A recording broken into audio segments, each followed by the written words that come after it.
If you look at merchant shipping today, look at air crew, look at the people working in hotels, people who have jobs, blue-collar jobs abroad. So we are globalizing.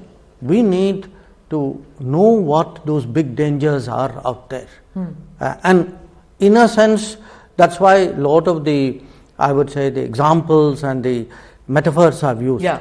You know, the big dangers, sometimes all the players are not aware what it means to you, but at the end of the day, it means something to everybody personally. Correct. And the other interesting thing that I liked in the book was the allegorical references and the metaphors that you drew from the Ramayana.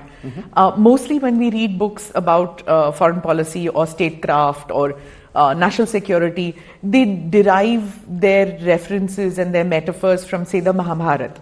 But I found it interesting that you found lessons on statecraft, diplomacy, everything from the Ramayana, and that was very interesting because, I mean, things like what Vibhishan did or Valivad, that, you know, when it comes to statecraft, you could draw from that epic was very interesting.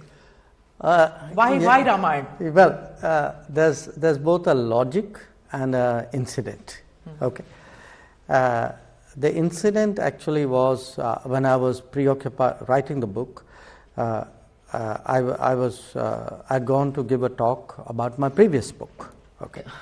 And somebody actually asked me, my recollection is it was in Pune, saying that, look, you've used Mahabharata, so, you know, have you ever thought about using Ramayana as a context, as something to draw from? And it was there somewhere at the back of my mind, but I think that incident compelled me to look at it. But there's another reason also.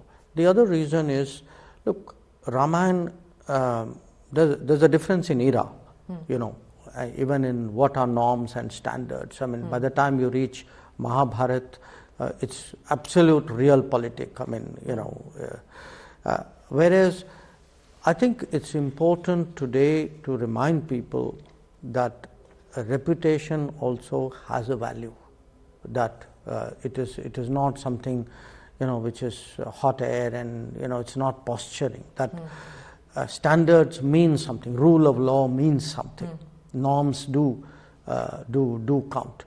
So, but even those who have a higher purpose have to practice statecraft, and those who practice statecraft must always remember the higher purpose. So, in a sense, you know, I've tried to in Ramayana really also to bring out